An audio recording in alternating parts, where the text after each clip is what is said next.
George Plaster Show, featuring Tennessee Sports Hall of Famers Kelly Holcomb and young gun Billy Derrick. And now, here's your host, George Plaster.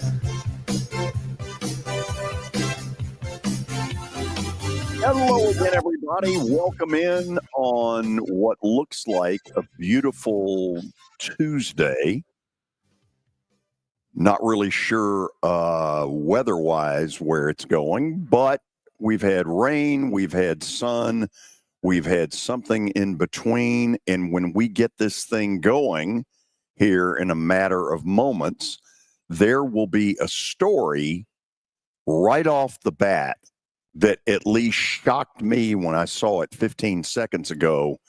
And I have a feeling it will shock all of you as well. Let's go to Murfreesboro to get it started.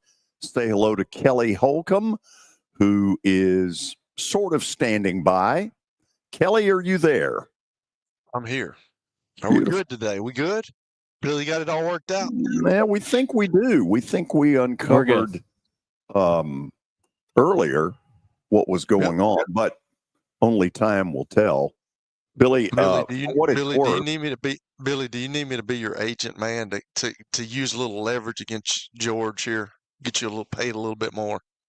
Potentially. That'd be a big help. Both of you can stuff it.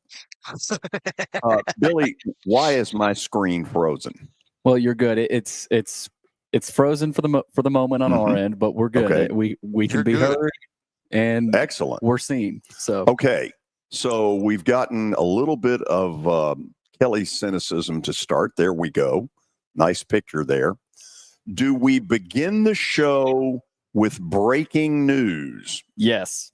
Big time to start the update, brought to you by Lori Burnett Leland. You can find her online at mortgageladyyusa.com or give her a call, 615-969-4050. Big news right as we start today's show. As though they planned it for us. Yes. MLB Commissioner Rob Manfred has removed Pete Rose and shoeless Joe Jackson from MLB's permanent ineligible list. What this means? Oh, wow. They now have a clear pathway for the Hall of Fame. Okay. Now, this is how long ago this story goes back. Basically, to day one of my sports talk life, 1989. And Kelly, I learned in 1989 that if I wanted to screw around all day and do absolutely no homework for the show, that I could just walk in the studio. Hello again, everybody. Welcome in. What's your opinion about Pete Rose? I want to hear it. Phone lines are open. And, of course, it would just explode. Yeah. And, you'd have, that was a great show. Way to go. I played golf all day. Not very well. But, that was the thing I learned that summer. That was the hot topic, because one of the things that went on, Pete Rose and his legal team were able to get essentially a stay of execution, a restraining order from a local Cincinnati judge. And that screwed up Major League Baseball's plans by probably a month. And then, of course, as the whole thing went down with Commissioner Bart Giamatti, you had 10 days later just a sad, bizarre story. Bart Giamatti dropped dead of a heart attack. So my first reaction to this is, wow, I didn't expect this. My second one is, this seems a little phony to have waited until Pete Rose died. Yes. That's the first thing I thought about. Like, that's what I was going to ask y'all. Like, what if you knew you were going to do this, and it was such a big deal that when he passes away, now you do it. Like, why couldn't you have just gone ahead and when he's on his, when he's getting older or whatever, like, why didn't you go ahead and do this? Why he was here on this earth where he could see that? Here's the part that'll really surprise you guys a little bit. The existing members of the Hall of Fame, You see them every year at the ceremony to induct the new ones. Supposedly, that group has been adamant that this would never be allowed. It would never happen. They have voiced huge disapproval.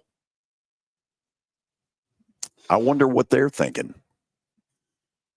Yeah, you wonder who stepped up? I mean, is it simply Rob Manfred or like Rose's daughter visited with Manfred back at the start of the year, and I don't remember all of the circumstances around it, but I'm sure she was pretty emotional about it. I mean, that story is now 36 years old, and whether you agree or disagree as far as where Pete Rose stands, and I'll admit I've changed my opinion a little bit over the years, and I'll be glad to kind of tell you where I am or where I was. I mean, 36 years of paying that price. Yeah. You know, murderers and rapists get out earlier than that. That's one way to look at it. The other way to look at it is Pete Rose was his own worst enemy. Yep. About the time that it appeared that he had a chance to maybe get reinstated into baseball, he pulled kind of a slimy deal and I don't remember what year it was, but in the week of the Hall of Fame ceremony, he showed up in Cooperstown hawking autographs. And that did not sit well with baseball people. I mean, Pete could be a little slimy. Yeah. I mean, it goes both ways here. But Manfred ruled that MLB's punishment of banned individuals ends upon their deaths. Which I don't know. Had we heard that up until this point? Never. So, I mean, I don't get that. I'll be interested to hear what Danny says about that, because he's kind of adamant too about he don't like it. He don't think he never should be there. So I don't know. It'll be interesting to see what he has to say about that. So guess what we're going to talk about today when we open the phones? This is one of the beauties of sports talk radio, is that about the time you plan out a day, and here's my legal pad. Billy, can you show my legal pad? Yep. Which I know people are riveted to see. And we plan out certain pictures that we're going to show around certain topics, and I send it every day to Kelly and Billy. This thing might today be worthless. It's just like the old cliche that Mike Tyson used to say. I guess you can bring it on with radio and podcast now. You know, everybody's got a game plan until they get hit in the mouth. And that's the same thing in football. We go through all these game plans and all this stuff, and we put in new stuff. But guess what? When it comes down to the nitty-gritty and down to crunch time, a coach and a player are going to go back to what they know and what they've run 1,000 times. It's always the same. You can put in new plays for every week, but you're going to go to something that's familiar to you and that you know that you can get some yardage, you can complete a pass, you can be successful on. One of baseball's slimiest moves in the whole deal, because I was there the night it happened.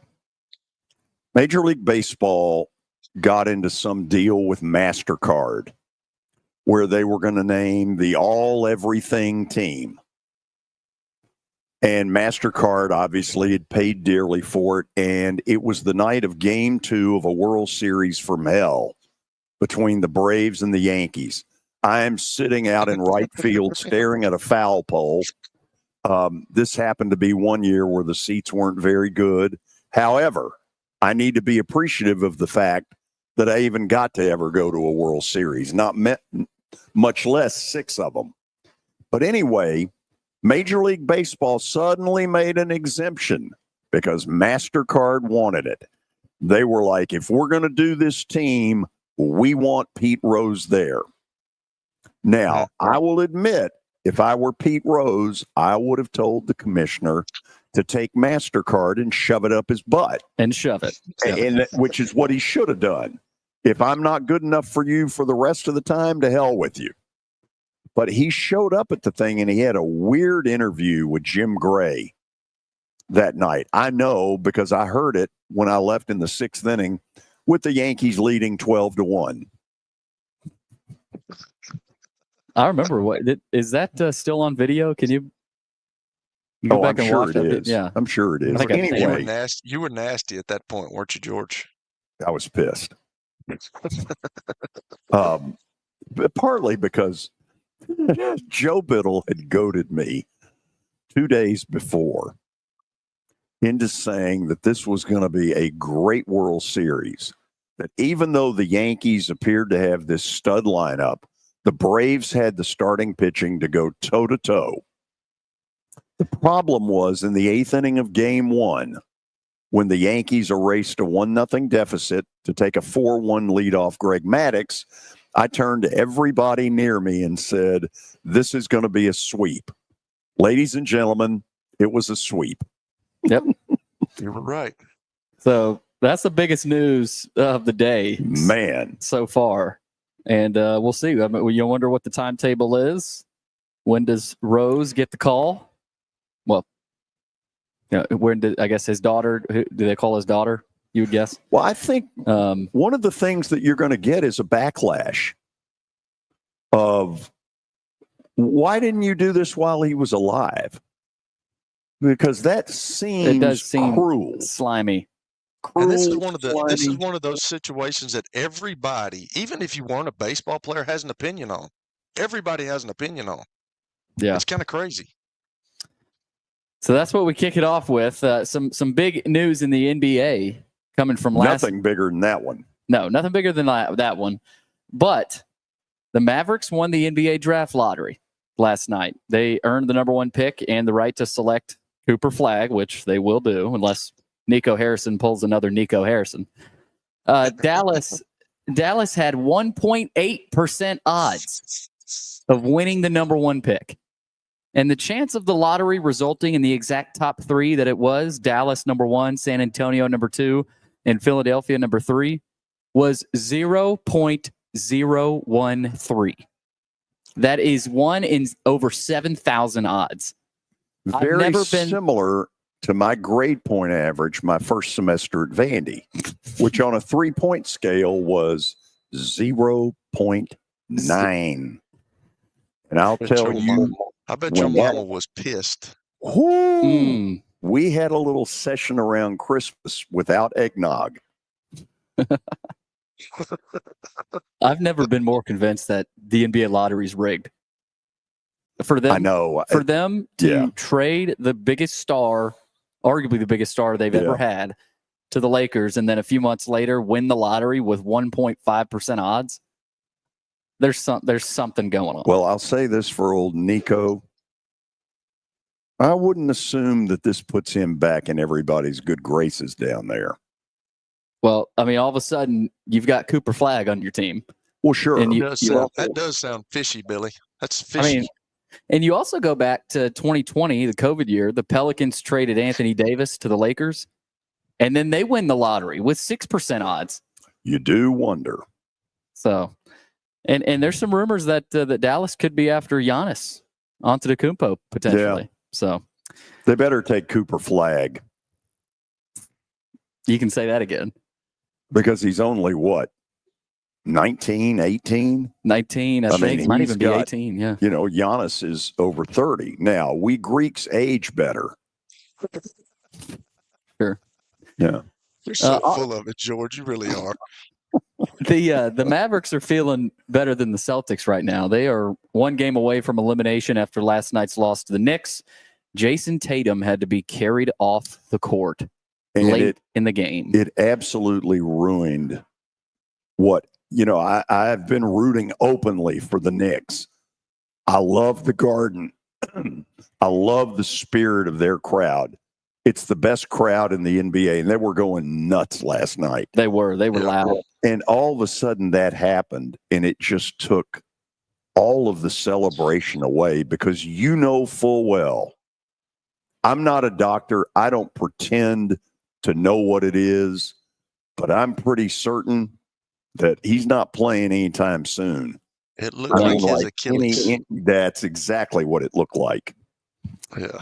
Yeah. It looked like his Achilles. Have they come out and said anything, Billy, about it? Just lower leg injury. He's going to have an MRI today. I felt like I was looking at it. It just looked like, in the way that he reacted, it looked like he tore his Achilles. Looks awful. He'll be out for next season, and that's there's already some trade rumors of Tatum, so this could be franchise altering for the Celtics. They trail 3-1, and Tatum's injury has shifted the finals odds. Celtics were the favorite. Now the Thunder are the favorites at even money to win the finals. Here's what's scary. What this does take away from a little bit is the fact that the Knicks were up 3-1 with Tatum playing. Yep. And the Celtics had a double-digit 14-point lead last night.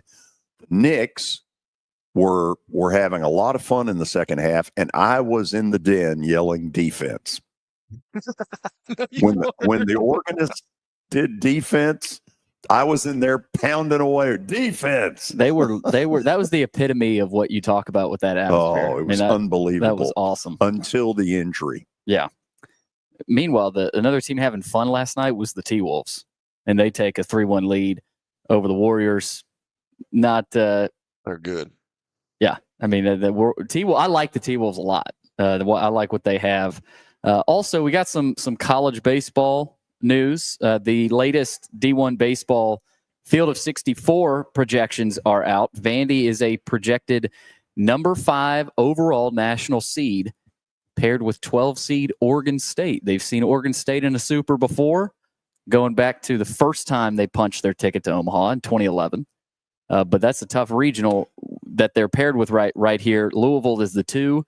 ETSU is really good. They're the 3, and then Tennessee Tech, who's really good as well, is the 4 seed. Now, it's not official. But they're all really good. I mean, they wouldn't be in this thing. But what it appears to say is, if Vandy takes 2 out of 3 from Kentucky, which is no given, Kentucky's going to be in the tournament. Yeah. If they take 2 out of 3 from Kentucky, they're not only going to host a regional in the opening round, but then have the opportunity, if they're fortunate enough to win the region, to then host the Super against somebody. And we're going to get into it with Tony coming up. But Tennessee is a projected 2 seed, and they'll be headed to Morgantown, according to D1 Baseball, to play the last number 1 overall seed, the 16 overall seed, West Virginia. They're paired with Texas if Tennessee were to get out of that regional. So that's what it looks like. I bet they play country roads at that regional. Oh, they probably do. West Virginia's got a good ball. You're right about these teams. I mean, they're all. You could have good. A sneaky 2-3 seed. Even a lot of the 4 seeds are really good. But the SEC tournament, it's already jumped on us. It's next week. This is what it would look like if the season ended today. Vandy would have the 4 seed in the SEC tournament and wouldn't play until Thursday. And the tournament starts Tuesday now because all 16 teams make it. And it's single elimination, which they should have been doing. If they didn't do it this way, they'd be playing until July 4th. I never knew or understood why it was double elimination. I know you only had 12 teams in it, but now you got all 16. You had to go single elimination. So that's what we got in college baseball. Some big league news. Paul Skeens will pitch for Team USA in next year's World Baseball Classic. He's the second player to publicly reveal his intention to play for Team USA, joining Aaron Judge, who is the captain of the American team, and the manager, Mark DeRosa. Yes. D-Ro, for the second consecutive tournament. Our paths have crossed on a golf course. Yes. D-Ro told me, and I quote, what does he think of your golf game? He said, I want you to be relevant. After a front 9 that we will describe as a disaster. I would have killed to be a fly on the wall next to y'all two. He is one, first of all, really good analyst on MLB Network and funny. What else? Evan Longoria will sign a 1-day contract with the Rays and officially retire as a member of the team. He is not related to Eva Longorian. No, he's not. Thank you. Okay, after the break, we got a lot of ground to cover. We have things like the Pete Rose situation to talk with Tony about. We have Billy mooching off of Tony Basilio over the weekend in an absolutely shameless display that says maybe he's not getting paid enough. And then third, Tony goes to the airwaves and takes a couple of little rips at old Kelly. Oh, yeah. We'll find out about that. This is going to be fun. If you don't listen to one other of these, this is the one on 94.9 The Fan.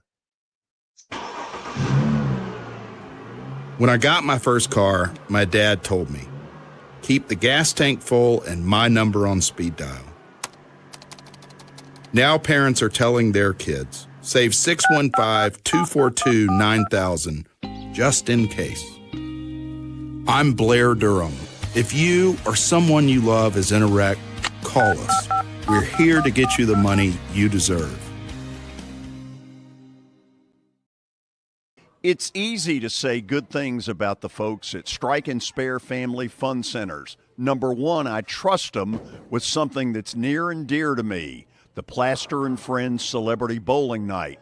But more importantly, I see the fun people have. They enjoy the bowling, they enjoy the camaraderie, and you will too. Come by any of their locations and get ready to have some fun. As the trusted premier custom home builder in Middle Tennessee, Donnelly Timmons has over 20 years of experience in the industry. Whether you're looking to build your dream home or renovate your current home, their team will ensure that every client and every remodel is unique, luxurious, and completed on time within budget. Founders Dustin Timmons and Joey Donnelly have over 25 years of construction experience in the Nashville area. Together, they have completed projects in Forest Hills, Oak Hill, Green Hills, Franklin, and Brentwood. Dustin and Joey believe that communication is the most important aspect of all construction projects. Therefore, they personally manage each project themselves and are involved in job site activities on a daily basis. Their commitment to quality and integrity has earned them an outstanding reputation among their clients. Contact them to set an appointment for a free consultation or to view some of their completed projects. Give them a call at 615-456-7983 or log on to DonnellyTimmons.com. At Wilson Bank and Trust, we believe you shouldn't have to choose between personal service and digital solutions. As your local independent bank, we're proud to offer the relationships and trusted service you expect, along with the tools and technology that keep you moving forward. So whether you're growing a business, buying a home, or planning for the future, we're here to help. Because this isn't just where we work, it's where we live too. Wilson Bank and Trust, here to get you there. Member FDIC. Venture Express has been helping people in this area for more than 40 years. They're headquartered in Murfreesboro with over 30 years of dedicated fleets involving production, manufacturing, and corrugated experiences. They're an asset-based company with over 700 tractors, 4,000 trailers, and 800 drivers. If you need their help, dial them up 615-793-9500 or log on to ventureexpress.com. 4,000 trailers and 800 drivers. If you need their help, dial them up 615-793-9500 or log on to ventureexpress.com. Looking for your favorite sports? How about sports? You follow sports? We probably have it. Just log on to the Information Superhighway. Oh, they don't call it that anymore? To start, press any key. Where's the any key? Head to theGameNashville.com. The password, we're in. You'll find what time your game starts and what station it's on. Oh, they have the internet on computers now. That's what's up. Your sports live here. What an age we live in. On the Game Nashville Sports Network. It's the George Plaster Show. Your sports live here on 94.9 The Fan.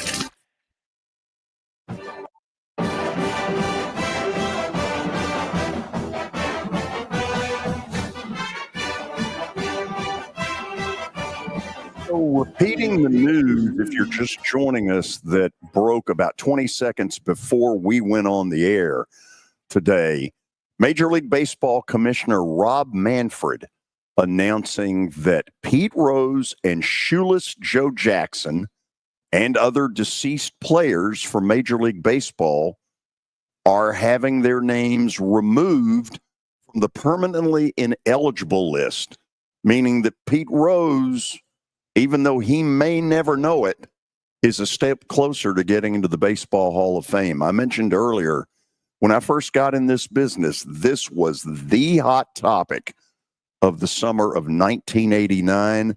I know Tony Basilio from Knoxville remembers this. Tony, I want your first reaction to this, a story that deep down I'm not sure I ever thought I would live to see. No, it's the first I've heard of it, George, but it's not surprising, but I'm not sure if it goes anywhere because, man, these voters, unless a veterans committee. Hey, can I stop you here, Tony? We've got a terrible connection with you. Will you try it again and let's see if... All right, do I need to come back in or what's going on with me? Is that what do you better? think, Billy? Yeah, I would hop out and then come right back in, Tony. Okay, we'll get him in here in just a second. Anyway, it's a piece of news deep down I don't know that I ever expected to be alive to see, because baseball has held on to this forever and ever and ever, all the while selling commercials to companies that are involved in betting. Now let's try Tony Basilio again from Knoxville. Tony, let's hope the connection's better. Tell me what you think. First thoughts when you hear this. Am I better? Yes. Wow. It's shocking. You're right, George. Look, we come from an age where I remember as a kid when Atlantic City first came online and started doing the gambling thing. I was like 11 or 12. And Willie Mays got barred from baseball for greeting at the front door at one of the casinos there, one of the first casinos. Now, imagine how far we've come from those days. Imagine how far we've come. So do you think the reaction nationally will be applause for Rob Manfred, or this is cruel that you did it after Pete Rose died? I don't think Pete Rose was ever going to get in when he was alive. I don't know that Pete Rose is going to get in now, George, because he's still going to have to be selected by, I would believe, his peers, right? Isn't that how this is going to go? Because it's, unless they do some kind of special dispensation for him and these other guys and they let the writers vote on them, or I guess maybe this would be the first time they'd be eligible on a ballot so the writers would have first crack at it. Is that how this is going to work? Well, based on the current rules for players who last played more than 15 years ago, it appears the earliest Rose and Jackson could be enshrined is summer of 2028 if they are elected. Okay, so that's got to be through some veterans committee then deal, huh? I don't know who would have the vote there. Unless they change the veterans committee requirements. It's first of all, I didn't expect this. I'm shocked by it. Yeah, it is shocking. Okay, so let's move on to Billy the Mooch. Let's start there. Did he ever offer to take you and your wife out to dinner? Let me tell you something about Billy. I love him. We are to Billy what the Motel 6 used to say for America. We have left the light on for him. I feel like Combo Dad over here. We've left the light on for him. I will always leave the light on for Billy.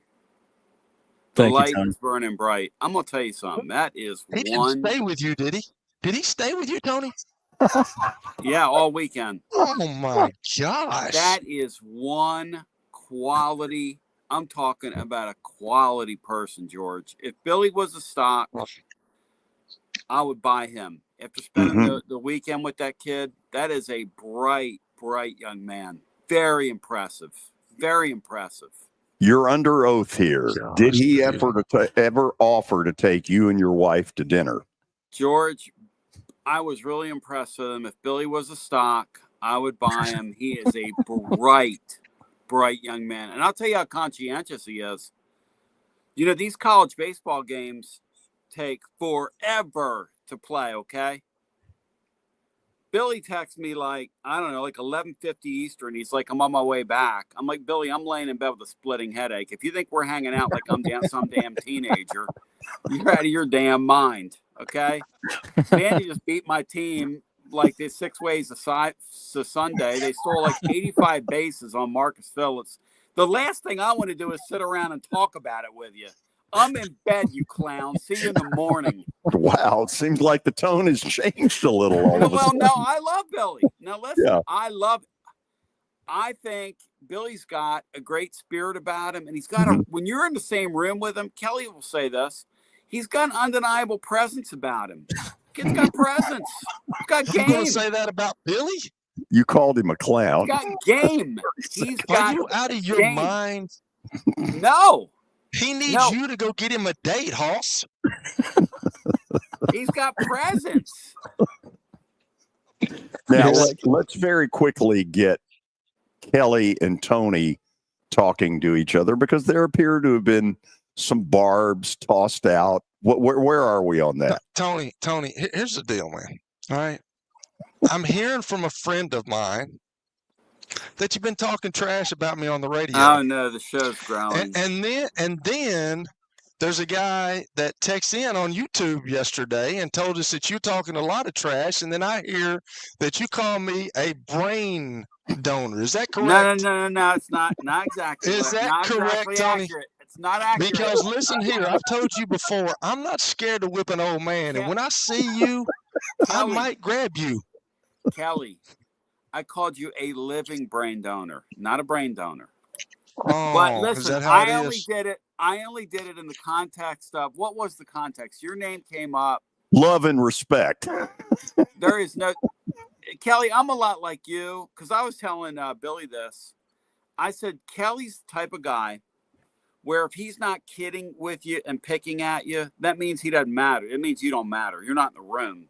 So that is you correct. get picked. Yeah. So that you get picked at a little bit means like you're registering. That's how you and I are similar. I always know that I love people that I can kind of just have fun with and mess around with. And back in the day, I could let my hair down. Of course, that's physically impossible these days since I like Kojak.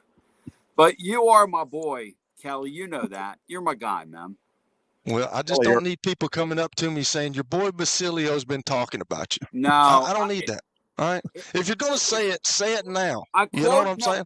I think the thing was I quoted you and then I said, it's like my man Kelly said. And oh, by the way, Kelly's a living brain donor. I think that's what it was. I didn't mean it in a flight. I just heard that you said I was a brain donor. So no, it wasn't like that. I quoted something you said. It was something about quarterbacks have to be different. It was something to do with something of that ilk. And then I said, oh, yeah. And by the way, Kelly Holcomb is a brain donor. Living brain donor. I'm sorry. Kelly, your reaction. I don't know how I'm feeling about that. I'm going to have to go lay on that for a little while. And you're my guy. I don't know. You're my guy. Yeah, let you tell it. And I'm not your guy. Watson Brown's your guy. Let's stop Brown, saying that. yeah. Watson is your guy. I love you from Watson Brown. You love Watson. You love Billy. And you love George. I don't really fit into this circle of trust here, this circle of friends, Hoss. Let's just be honest with that. I think you fit in really well, but we got to do something together, me and you. We got to cement our relationship. Why don't you come up for the weekend? I'm going to tell you like I told George. Don't ask me because that way I'll have to tell you no. Wow. All right. Wow. Not a very good. So it appears there's still some frost on the pumpkin at this point. Yes. This Billy Derrick guy, though, I'm telling you, you're sleeping on one right there. This guy's got some presence and some charisma when you're in his presence, my man. He almost got fired yesterday, Tony. He almost got fired. Well, no, he didn't. He literally told my co-host Bino on Friday, he goes, "You do look like the Pope." Wow. He told me. From one Catholic to another? Yeah, he goes, "You do look like the Pope." And Bino was like, "Well, thanks, kid." So, okay, let's go to your thoughts on what went on this weekend. It was certainly a pissy affair. Always is, man. When these two teams get together, they're so fun. One thing Bino said, who's been around a long time, I was not say he's an old schooler, but one thing Bino told Billy as we were eating lunch at Calhoun's on Friday down there at the river, he said, the one thing I've wanted all my life is to really have a rivalry with Vanderbilt, like in football, like a real live living rivalry, which for the finances, George, just hasn't existed, except for pockets. When these two teams get together, that thing, fireworks are guaranteed when the baseball teams get together. That is a great, great amount of fun. Great amount of fun. And, hey, I'll tell you one thing about Vanderbilt. If Vanderbilt had a little more power, George, they could cut the nets down this year nationally because they can pitch it and they can really field. But, I mean, the poor Mancini guys, their DH, the guy hit his first home run the other day in league play. How is that possible from your designated hitter? But otherwise, you take the power out of the equation. That was a really impressive showing by them this weekend, I thought. Well, it was one they needed, there's no doubt, because it probably cements that they're going to host a regional and have a really good shot at a super. What do you think Tennessee has to do from here on in to guarantee that they host in the opening round? I have a crazy stat for you that shows you how nutty the weekend is or how nutty the year is. We were talking to a guy from Arkansas today named Dudley Dawson who told me something I just can't get over. Tennessee and Arkansas combined have won 2 of their last 11 series combined. 2 of their last 11 series combined. So if Tennessee can get 2 or 3 this weekend, now they have not won a series at Arkansas since my boy Chris Burke was on the baseball team. And the next time Chris Burke gets pulled over by the police, he's going to pull out a rock because if he was any older, they would carbon date him. He doesn't even have an ID. He gets like a piece of stone with his image on it. But 2001, I want to say, is the last time Tennessee beat Arkansas in a series, and Tony Vitello is like 1-9 against his former mentor coming into this weekend, like 1 and some crazy number like that. So, this Tennessee team, I mean, they're guilty till proven innocent at this point. They're guilty of all charges at this point. So Billy's showing pictures right now of Arkansas's stadium, which is a AAA minor league ballpark. I love it. Do you think it's the toughest place in the league? I think that place and LSU showed me something, George, the night that they had a close to a 3-hour rain delay with the Vols on a Friday night. The game wasn't over till 2:00 Eastern time. And I happened to be one of the few people up, sort of.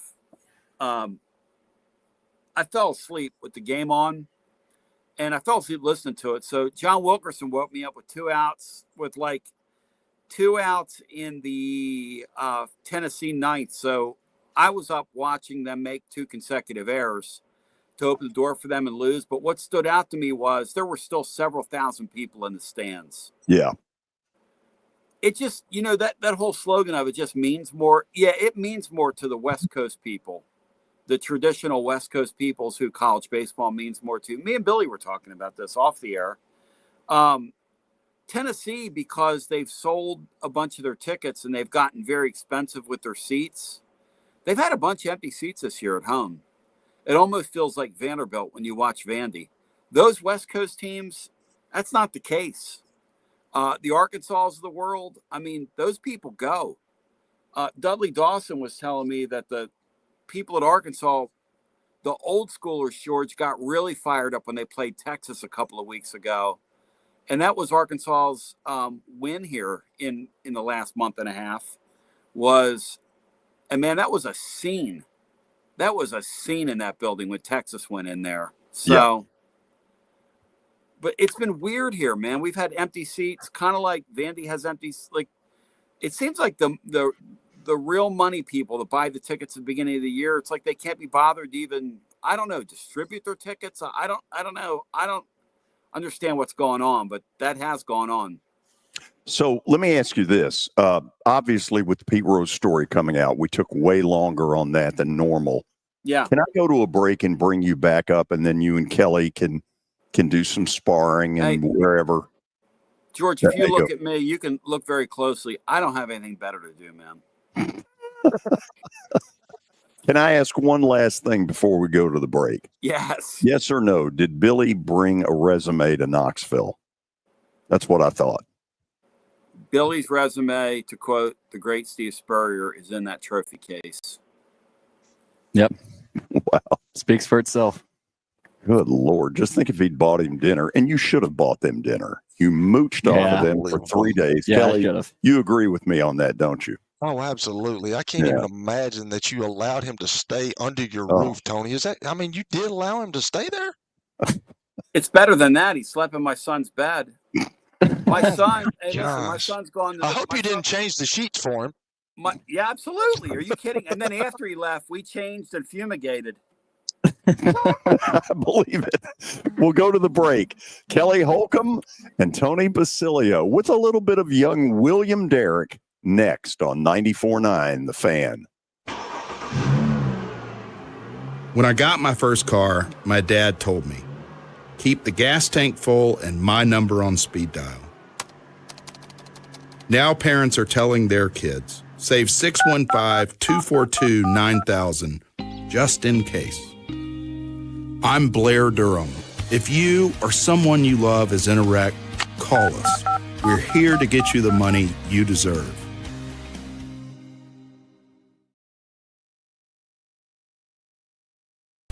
Nashville Sounds Baseball is back in Hit City for the 2025 season. Create a summer of memories at the ballpark with weekly giveaways, fireworks shows, and more. Tickets are on sale now. This is my buddy Stan Harrison from Apple Collision Centers. Recently, you've been talking to me about companies that have a fleet of trucks and they're always in need of repairs. That's right, George. We understand that nobody likes to deal with the auto body repair process. We try to simplify that at our 3 convenient locations. We work with all major insurance companies. We help to ease the stress of the auto body repair process. We're located in Old Hickory, Hendersonville, and Gallatin. If you need our services, please stop by and see us. And how convenient that we have that in the background. Now, seriously, these are good folks. They do really good work. Give them a holler. Flat Rock Motor Club is a members-only driving resort combining a world-class racetrack with exquisite amenities. Located on 800 acres of pristine countryside in the heart of Tennessee, their elite 3.5-mile club track is surrounded by sweeping views of manicured rolling hills. The charm of Tennessee can be felt with every hill you climb. Whether your beverage of choice is sweet tea or whiskey, at their premier driving resort, you will experience a sophisticated blend of country elegance and southern hospitality. For more information, log on to flatrockmotorclub.com.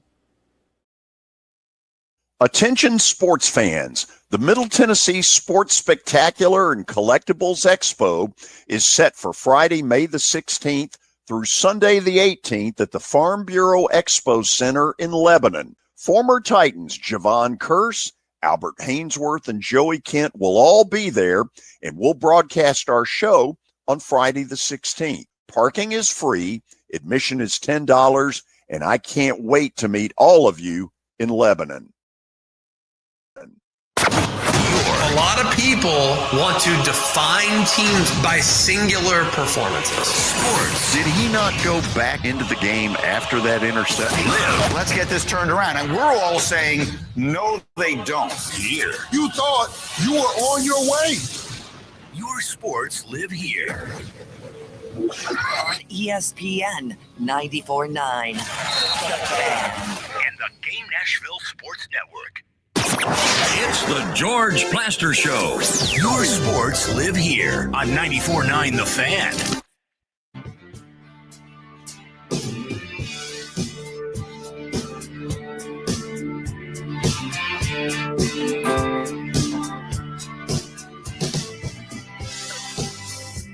We have late word from a listener who says, drove 435 miles to the beach and listening via YouTube, and hearing Kelly get butthurt with Tony B is priceless. Great show.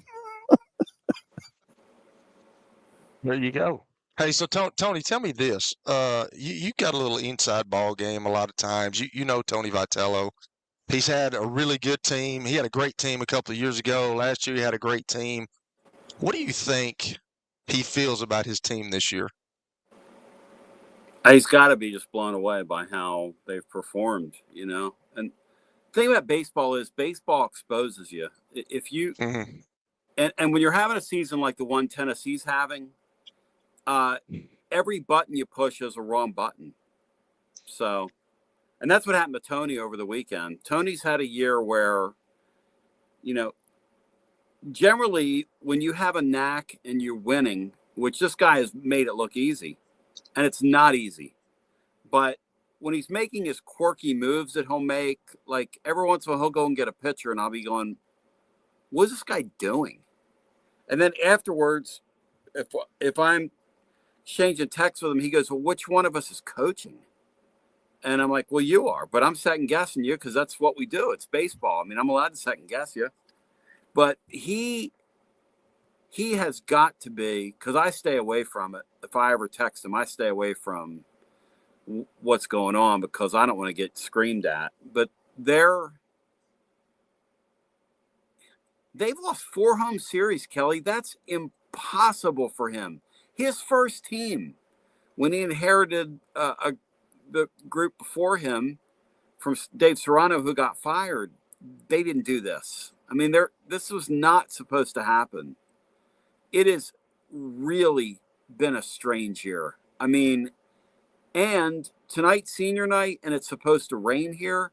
And if they have like a 90-minute weather delay for senior night, that would be an appropriate way for this thing to go. Because it has been just the last 6 weeks here.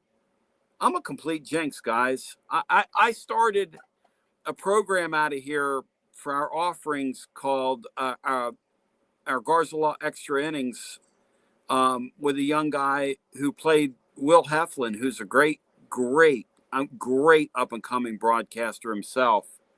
In fact, I had Will on the phone the other day, and he and Billy Derrick were talking, and I said, guys, y'all are the future. I mean, y'all are the future. Thanks, Tom. Future. Oh, yeah. Whatever, Billy.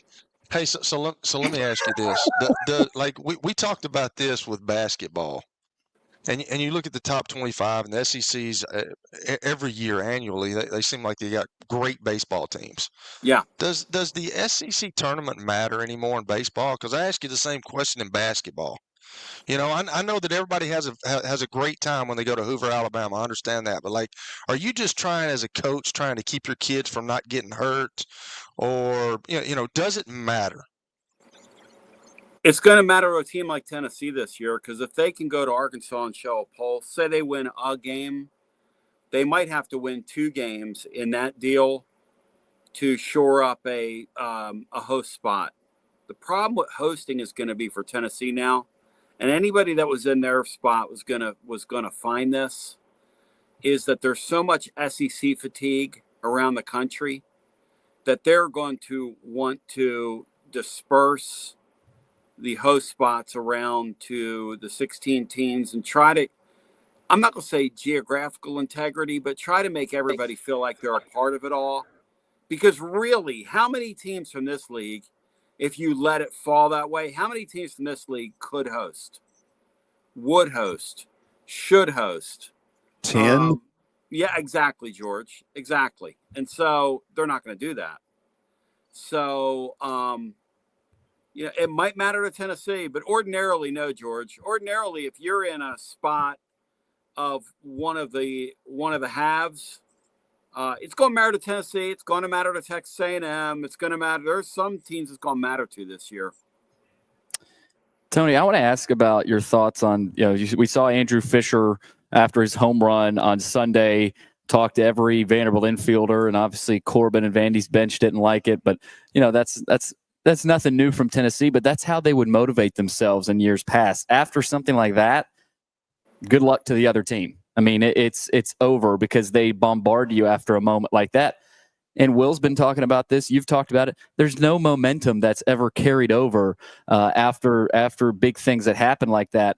Are you at the point where, hey, just play baseball? Like, does this team need to just settle down and leave some of the emotions and some of the extra stuff aside and just play baseball? Because it felt like Vanderbilt did that over the weekend. They didn't get too emotional. They were composed, and they won the series. And they may be the better team. Who knows? But does Tennessee need to do a little bit of that and maybe less of the antics?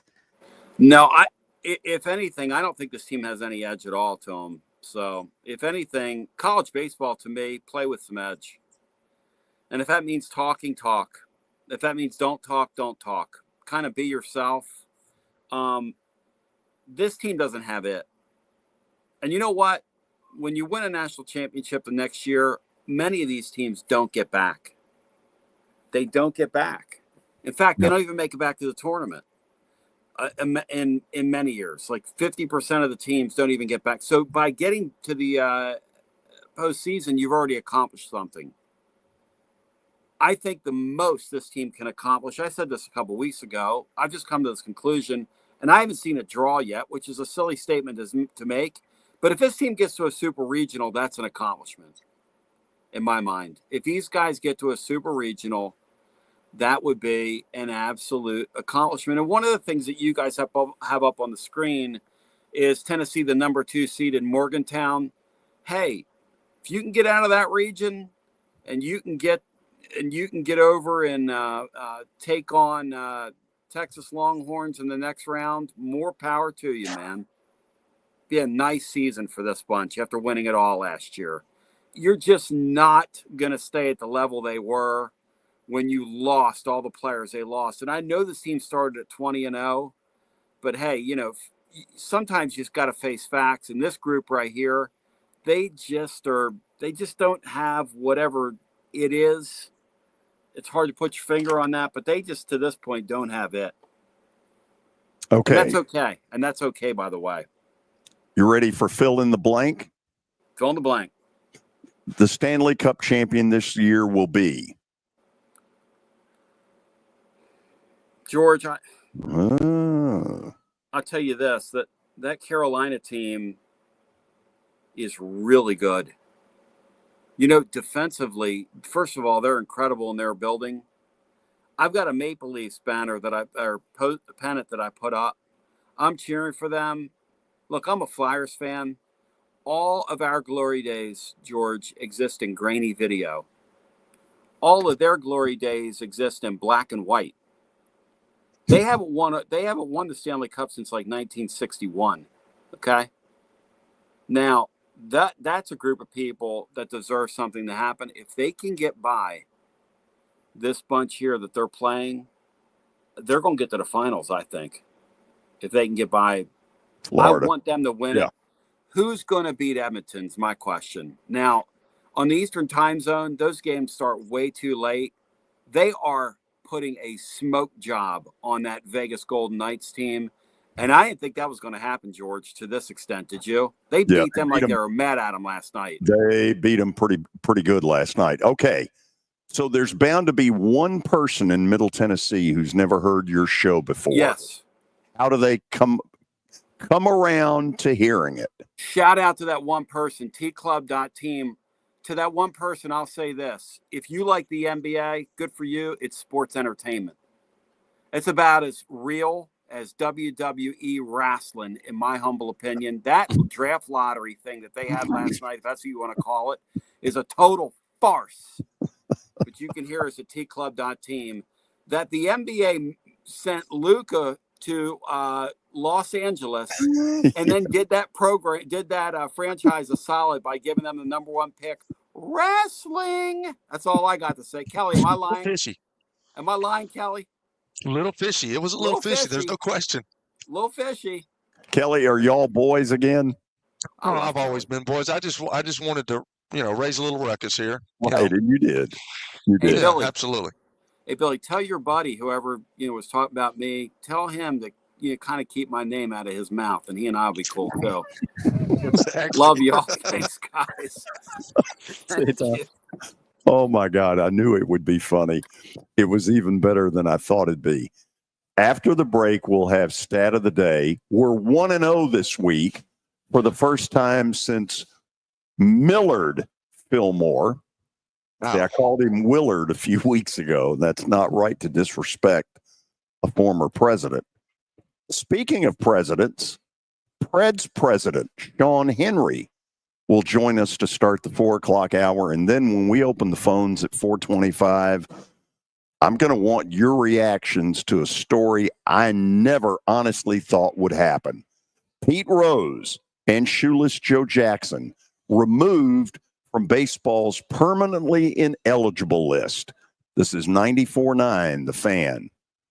Looking for your favorite sports? How about sports? You follow sports? We probably have it. Just log on to the Information Superhighway.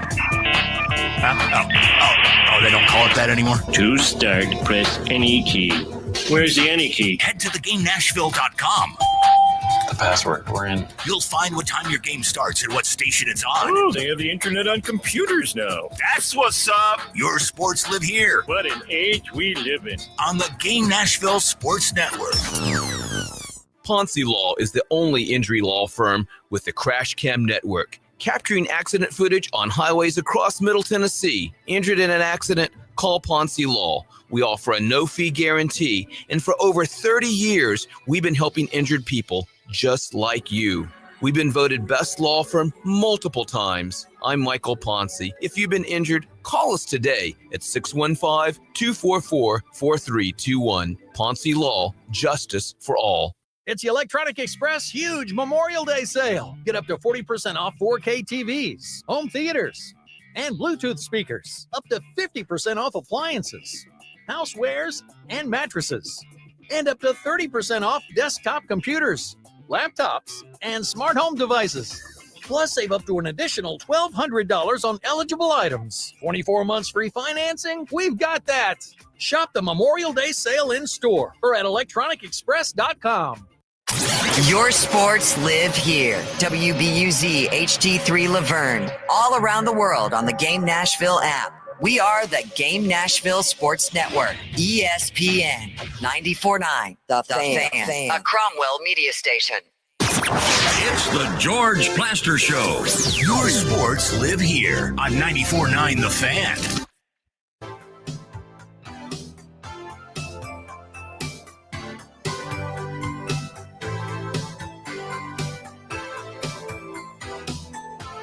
CEO of the Nashville Predators, Mr. Sean Henry, coming up. But first, stat of the day brought to you Wait a by. minute. Isn't he the president? Did I not say? You said CEO, president. I don't know. We'll whatever. find out. We'll find out in a minute. Whatever it is. Well, I don't think you can be that cavalier. Well, now he's got ammo right as he comes onto the show. Absolutely. Stat of the day brought to you by Apple Collision Centers. You can find them on Old Hickory, Hendersonville, and Gallatin. Give them a call, 615-754-9800, or log on to their website. That's applecollisioncenters.com. All right. We are going with some NBA today. For the second time ever, the Mavericks have won the first overall pick. Who was their other number one overall pick? So, Kelly, it could be people like Rolando Blackman. Oh, gosh. Oh, wow. Oh, gosh. Who was the guard from Kansas? Mitch Richmond. I don't think he played for Dallas. Oh, wow. I'm lost right here, George. I would love to dump this in Sean Henry's lap. He says he's got the answer. We're trying to go to 2-0 for the first time since the Millard Wilmore Fillmore or whatever his name was. Millard Wilmore? Millard. I mean, what are we doing here, George? You're messaging constantly. In the left-hand corner of the screen, if you're watching by podcast, is Nashville Predator president, Sean Henry. Nope. Not the president? You were wrong, George. Yeah. Well, let's bring him up here. I can't hear him. He's up here. Can you hear me? Is my wife? Oh, you can. Hello, Sean. Where are you, George? You're not the president? I'm at the Fordyce Center in Bellevue. You know, I have not been the president for a year or two. Michelle Kennedy's our president, a proud Vandy alum, along with you and your former best friends, John Gromos and William Donick. Yes. William Donick. Please apologize to her for me. Oh, I apologize to her for you all the time, buddy. Okay, what's the 1981 draft featured two great Pistons. Mark Aguirre was the number one pick. Isaiah Thomas was number two. And if memory serves correctly, I think Buck Williams was third. Mark Aguirre out of DePaul. How about that? You asked me anything about the NBA in the 80s, and I got you covered. Anything. Because for those who don't, Kelly, for those who don't know it, Sean Henry spent quite a bit of time in and around the NBA up in the Detroit area. Oh, wow. Yeah. I got there after the glory years, though. I got there the day they were getting the rings for their second championship. And I thought, man, next year, I can't wait. And next year, waited about 15 years. So, hey, by the way, you were close. I think Blackman was taken by the Mavericks in the first round in the same draft. Same draft. Wow. Okay. Not with two, but they did. Okay, so officially, we're into the 4:00 hour from our digs at the Fordyce Center in Bellevue, which is beautiful. And if the truth be known, we were allowed to let this happen because of that guy, Sean Henry, who gave final approval to us being here. And one of the bigger mistakes he's made in his role. Sean, thank you for joining us. Well, I didn't know you were still there. That's why I asked, what are you doing there? How'd you get in again? I thought we banned you, man. I talked my way back in. So we're a little late to this story, but I want to get to it anyway. I've spent over the last 28 to 30 years a lot of fun memories in Bridgestone Arena. Willie and I did a remote the first day it opened, the figure skating in 1996. And there have been Stanley Cup runs, triple overtime games. There's been a George's leaving the air at Barrel House. I mean, there's been all kinds of stuff. And so I was thrilled when I saw the story about the renovations and what you all intend to do over the next few years. Billy's got some pictures for those who are watching by way of podcast. Kind of talk us through what it is what the thought process has been. Yeah, well, I got nervous when you said Billy had pictures. I was like, oh, no, boy. I love this one. This is beautiful. You know, so, George, you know the story of Preds better than anyone. But when the team almost left, day one season ticket holders bought the team. They loved the city. They loved the team. They couldn't imagine what the city would become if it didn't have the team. So they bought it. I don't know if they were all honest today. They would tell you that they would have owned it for 20 years or beyond. But they did. And the more they enjoyed what it did for the city, you know, as you know, when you were in college or high school, you used to go to night court for entertainment at night, right? There was nothing on Broadway or nothing that you would admit to your mother you were going to, right? It was massage parlors, adult bookstores, a couple of welfare motels. 90% of the storefronts were empty. It was unsafe. Mayor Bredesen was a visionary. No one believed in his vision. I was with his wife yesterday, and even she said, we never thought it would become this. And it's just incredible what his investment is in what he called civic furniture. If you invest in certain parts of town, an economic impact and boom will happen. And that's what happened. Broadway exploded. So when we started looking at, you know, we're 10, 15 years away from the end of our lease, which was in 2028, we realized we created this incredible entertainment, you know, district around us. if somebody came to us and said, here's $1 billion, you can build the greatest arena ever built, but it can't be on Broadway and Fifth, we'd sue them, right? This is where you want to be. So back in 2015 or 16, we did a few engineering reports. We redid them with a different firm a year later, just to make sure we were confident in what we saw. It was basically, could this arena be a modern arena for another 20, 30, 40, 50, 100 years? And the answer is yes. It's going to take money. And that's when we started, looking at different plans, because the goal of what we debuted last week, what we teased about 6 or 7 years ago, was this should be our home forever. This is what it could look like. But every dollar that we're putting in the building is making the arena better, a little bit bigger. But we want to make it better for our fans, for our employees, for our players, and our performers, and of course our partners, the people who drive our business. So the building will get a little bit bigger, probably another 700 seats or so. The concourses themselves will almost double in size. The upper concourse, which is, some will say the most passionate fans sit up there. I think they're every corner of our building. But that's going to spill out onto our rooftop, deck. So the upper concourse will more than double in size, adding bathrooms and not just food and beverage points of purchase, but concepts and, just more and more cool things. But we'll also have to take care of a lot of infrastructure. We've got to redo all the HVAC again, redo the seats 1 or 2 times between now and 2050, because we extended our lease 20 years. But by the way, while we're doing that, we can carve out a few other areas, rip out walls, and connect Broadway right into the center of the arena, Demumbrian onto the concourse, 5th and 6th Avenue, spilling in and out. So when there's an event day, all the concourses are just that much bigger and cooler and more friendly for our fans, our partners. And on a non-event day, not that we have many of them, but on those non-event days, all those restaurants will be open and serving right off of Broadway and 5th Avenue and Demumbrian. That back left-hand corner, you see that tower. That should be a hotel. We're still kind of waffling on that one a little bit, but it should be a nice anchor hotel, work hand in hand with the convention center. The small tower on the right-hand side would actually be our offices recreated, because where our offices are right now would become part of that entertainment district that you see going up and down Broadway, left to right. And that's a 4-story addition to the building that extends the concourses right into it.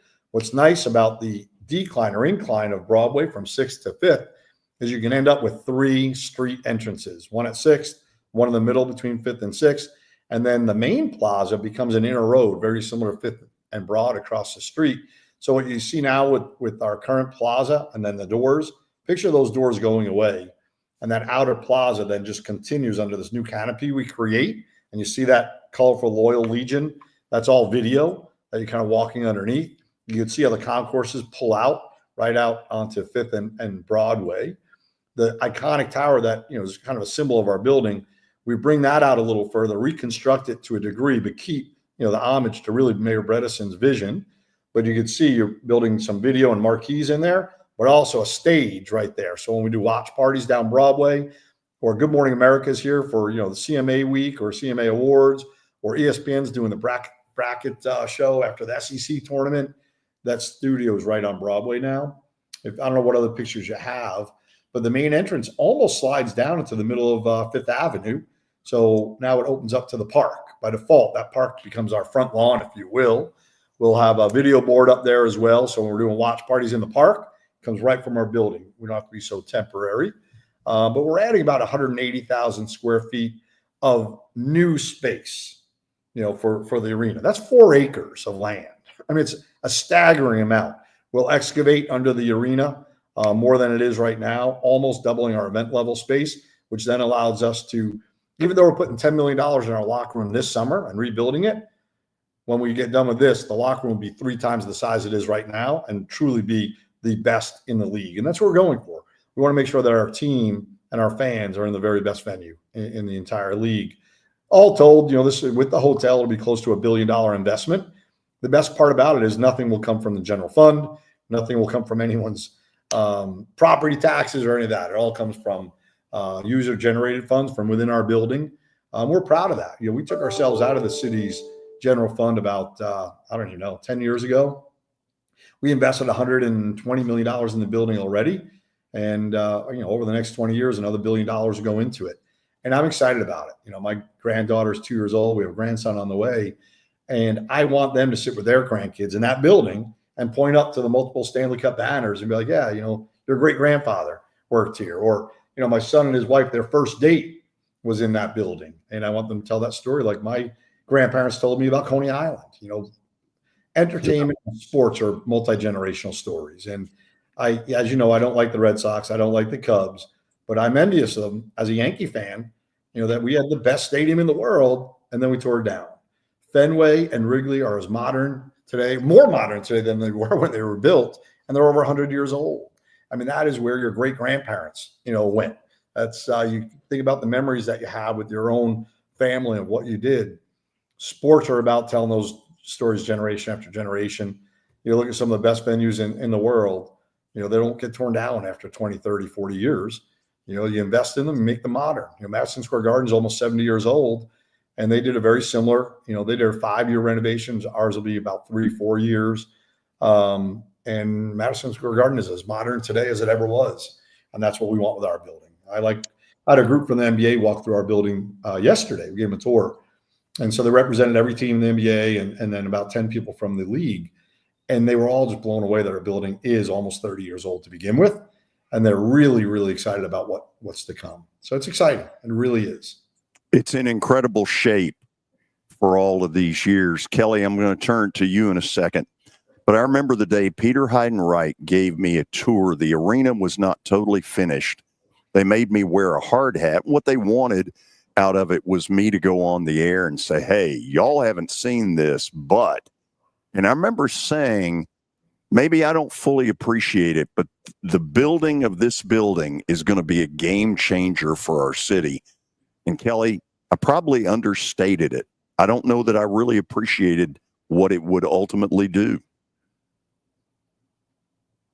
Sean, so in these changing times, with all these, the Titans are getting a new stadium, and you always hear about football stadiums, you always hear about baseball stadiums and basketball arenas, but NHL, you don't hear so much about. But like, what is a must that's got to go into this new age? Trying to get people entertained, like are there more suites? Like what is a must that has to go into these new arenas for hockey? Well, it's funny. I went to Rome last summer. I toured the Coliseum. That's over 2,000 years old. The difference between the Coliseum and Nissan Stadium or our arena, they're the same. I mean, it's really over 2,000 years. When you look at what we've done now, gotten a little bit more modern with electricity, of course, and running water. But when you look at how people get in, how they get out, how you roll around the concourses, they haven't changed. The difference is people use the arenas a little bit more aggressively today than maybe 20, 30, 50 years ago, definitely 2,000 years ago. But the only thing that we need to do is make sure people can get in the building easily, get out easily, be comfortable in their seats, have a multitude of food offerings, but then their core, and then give different people a way to entertain in different manners depending on who they're with. If I'm with my wife versus my buddies versus my kids versus a client, prospective client or employee, I might want to go up and down the spectrum depending on where I am.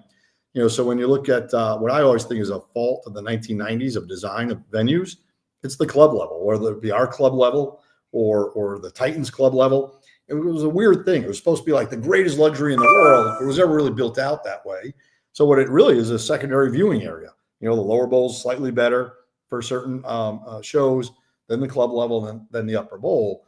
So the idea is to kind of correct some of those design deficiencies of the 90s and, create a whole different feel, culture, vibe on the club levels. Make it a lot more fan friendly, but also give people the opportunity to entertain up or down, if you will.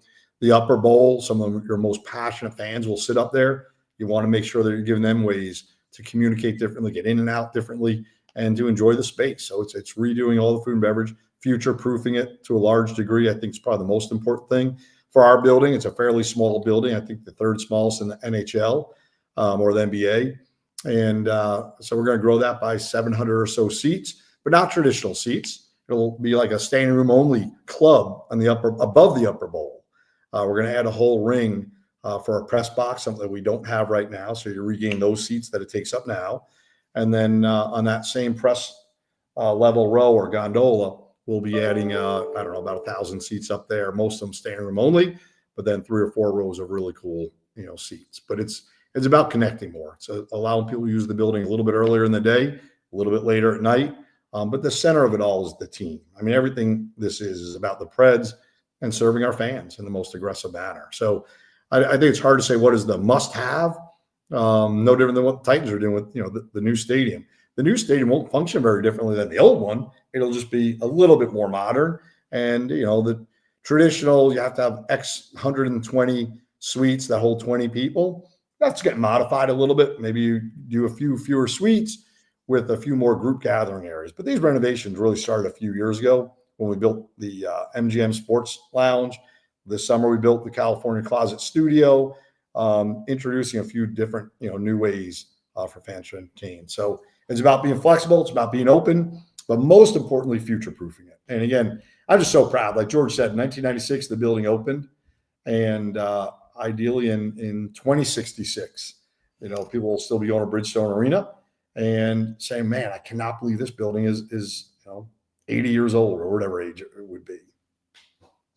Do you think other NHL franchises will start doing kind of the same thing? Well, I mean, NHL and NBA, all play in the same venues. Probably about 6 of them are shared. When you look at what people are doing right now, and Philadelphia just announced a new building. Dallas, I think, is going to end up with a new building for the basketball team, which I think the NHL then will build their own building. They won't share any longer. But then you look at the United Center. It's, 5 years older than our building or 3 years older than our building. Just went through a major renovation. LA's building, Crypto.com, I almost forgot what it was, just did a massive renovation. They're about a little bit younger than us, but roughly the same age. You look at what Montreal is doing. I mean, you see more and more people investing in the historic, buildings. But, mid-90s, there was a building explosion, both stadiums and arenas. Now you see people looking at their buildings saying, what do we do now? Because so many of them were built downtown. They corrected what happened in the early 80s when people went out to the suburbs, kind of came back down. And in most of those buildings, some really cool things are happening around them. So you want to tie into those. So, yeah, no, Washington just announced their $700 million renovation in their building, both for basketball and the NHL. Billy, is the Pope a Preds fan? I don't know if he's a Blackhawks. He's from Chicago, but we gotta convert him to a Preds fan. Hey, Billy, remember one thing. One sports team was named the most Catholic sports team in the world, and it was your Nashville Predators a few years ago. And if you recall, Pope Francis, right after that, actually had a Preds scarf on. Wow. And remember, this Pope left Chicago because he didn't want to root for that team and moved to a city without one. So I assume he's a Preds fan, being we're the most Catholic team in the world. Yeah, screw the Blackhawks. Yeah. Speaking of Catholics and Father Ryan High School, a lot of changes. They've got a good hockey program, and they've I don't all think kinds that's of what we brought him on for, was it? Well, no, Sean, I know is Steven still coaching? Yeah. My oldest son coaches his old school, and they won the Heinz Cup this year, which is kind of the second place trophy, but they won it, and that's always a good thing. Both my sons captain the team, so yeah, I do love myself a little Father Ryan. But sad day this Saturday, our baby graduates, so there will be no Henrys at Father Ryan for the first time in 16 years. So, wow. I hope you're contributing some good money to the school, because Billy doesn't give them a damn thing. Billy's not. The Derricks have funded that school day in and day out just by sheer multitude. Sweat equity. Absolutely. Sean, I love the passion. I asked one question, and like 7.5 minutes later, you finished on it. I can feel the excitement in your voice. I feel it too. I cannot wait to see what comes out of this. Yeah, timing wise, we'll start some enabling projects next summer. Real construction will start the summer of 27. But it's going to be something. It's going to be a lot of fun. We'll start construction the day we stop playing hockey. So hopefully we put a lot of pressure on our contractors, and we can't start until June each year. So we'll see where that goes. Very late June. There you go. Well, thanks for having me. It's always an honor and a privilege to be asked 2 hours before the show starts to be on. It's not true. I love filling in your cancellations. Nothing like last minute. I called you last Wednesday. If you listen to your phone, I called you. Is that not true? It's a little true, sure. Yeah, it is. My story's always better, though, man. I know. People enjoy yours more. Thanks for doing this. Hey, get out there early Thursday for your show. We're hosting the Sports Authority meeting at Fordyce Center. So You know what? They've shown us the door. You know what I think it was? This is sort of true. Okay, Dan sends over you all need to be out of here those days. I don't know if it's so much that they need the space or they just do not want the Sports Authority to think that there's any connection between the Predators and this show. You should have Kathy Bender on, another great Vanderbilt alum. I remember her well. I watched her play. Yeah. Hey, thank you for coming on here. All right. Thank you, guys. Appreciate it. And see you soon, I hope. Do you have room at the arena for our show? Maybe on my basement right now if you want to come over. We're in. Thanks. Talk to you. Oh, I love dealing with Sean. He is first of all, can you not feel his passion in That's those cool, answers he gave? Yeah, that was really cool. I didn't realize all that, man. But he talked about it with Yankee Stadium. They tore that down, and he's right. I mean, there's no nostalgia. There's no nothing there. When you renovate somewhere, you've got the bones of what it used to be to what it is now. It's pretty cool. And they've done a phenomenal job upkeeping Bridgestone. I mean, yes, they have. It's been incredible. Tell you another place like that. Dodger Stadium. Dodger Stadium is now 63 years old. And those who have been in it recently, I've been there one time in 2006 and I was blown away by it.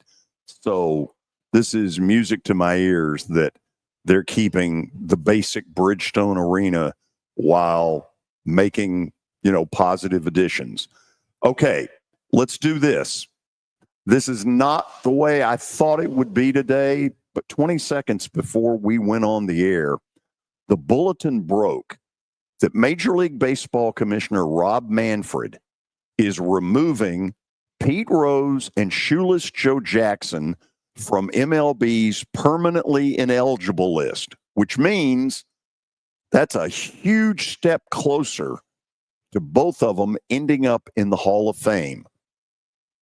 I'll be honest, I didn't see this coming. I know there'd been talk, but there's been talk for 35 years, and it never came close to happening.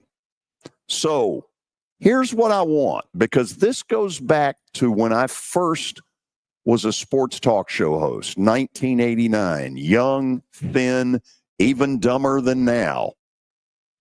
This was the topic when I first got on the air doing this for a living.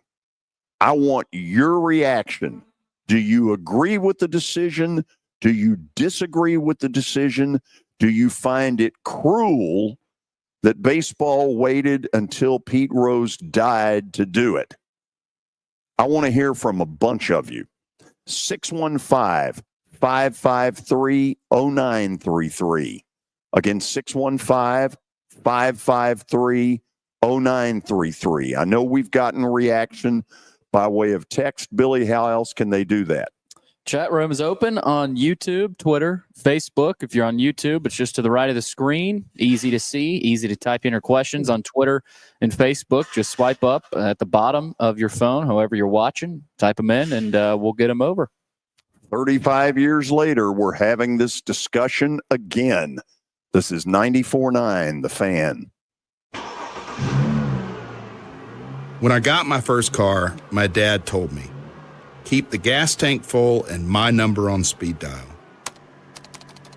Now parents are telling their kids, save 615-242-9000 just in case. I'm Blair Durham. If you or someone you love is in a wreck, call us.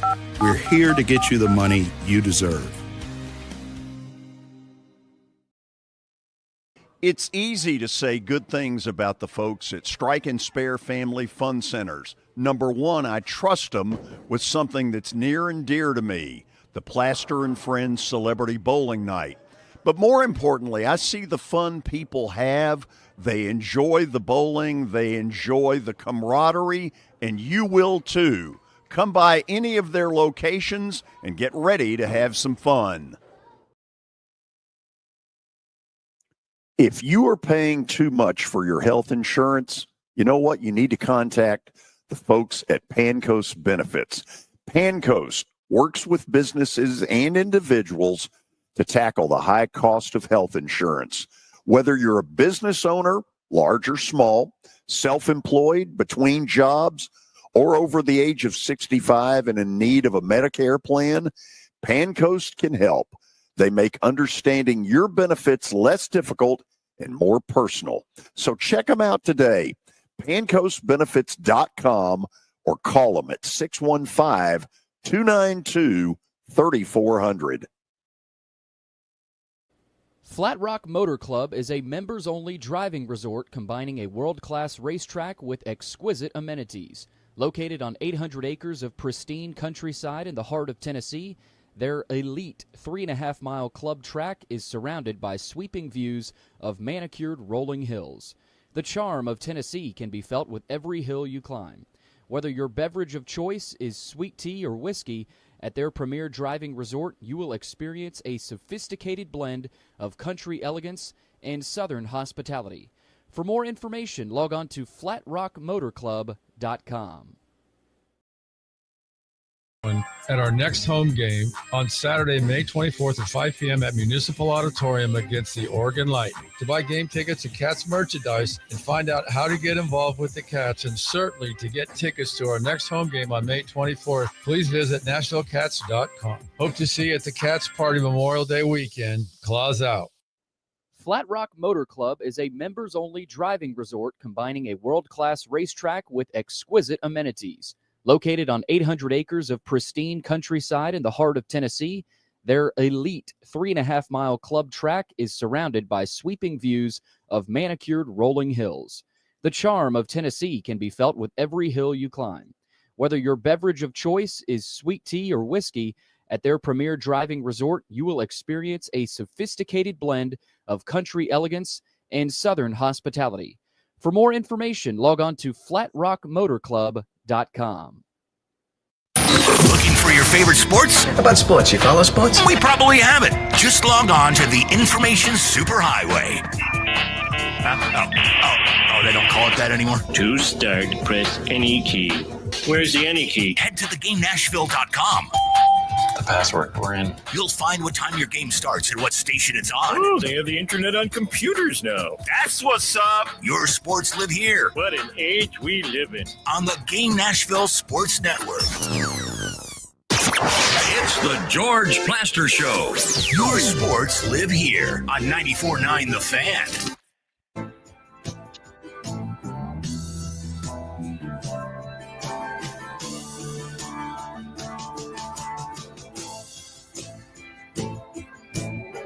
Gosh. The summer of 1989 was when this issue first came to everybody's attention. Pete Rose and betting on baseball. And today we get something totally new where the commissioner, Rob Manfred, removes both Pete Rose and Shoeless Joe Jackson from Major League Baseball's permanently ineligible list. I want your opinions. I'm a little surprised the phone's a little slower than I would have liked. Could be the weather's a little nicer, and y'all are out there playing around, and I can't say I blame you. However, lines are open. I do want your opinion. 615-553-0933. Let's start with Tony in Nolensville. Tony, welcome into the show. Good afternoon, George, Kelly, and Billy. And Yes, sir. I'll say this before I get started. Kelly, it seemed to me that Tony Basilio, he's called Billy everything, and apparently he's his dude. Wouldn't you say he's when you're called a dude, you're a top-notch guy, and apparently Billy is way up there on Tony's list, and I don't think Billy needs to submit a resume. I think it's already in the lockbox, and it's already there. All he has to say is he's ready to go to the show. We're investigating at this very moment. Billy's a straight I moocher. think That's you what he need to is, put Tony. Slumbo on him, George. There's something going on. We have, as you may know, Tony, we have operatives in Knoxville at Sure this you do. moment investigating this situation. Sure you do. Operatives. That was the term they used in trading places. Our operative spotted the theft. Elsbeth. Put her on it.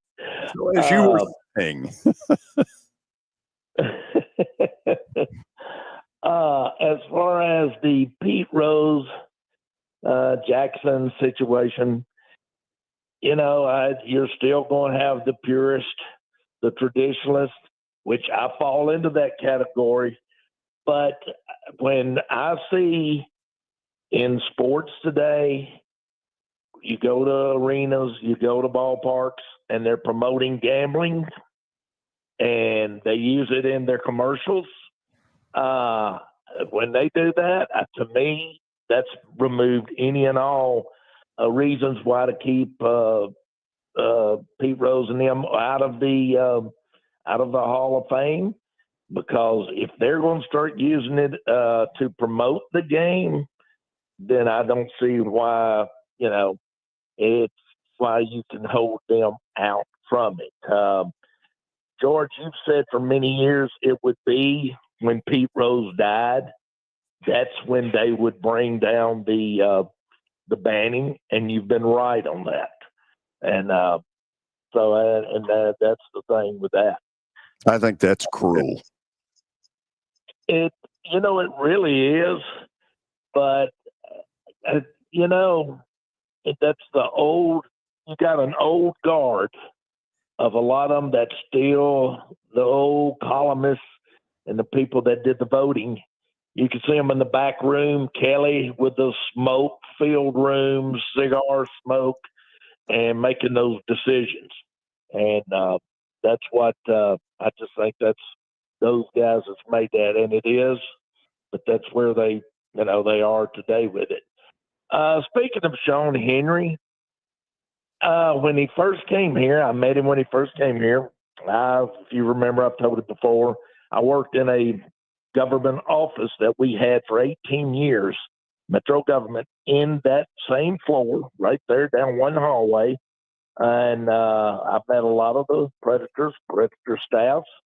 I knew them all. And Sean Henry is one of the nicest persons of everybody I met there. And there's a lot of nice people that he, right off the bat, offered me tickets, anything I can ever do for you, and has been a tremendous, asset for them.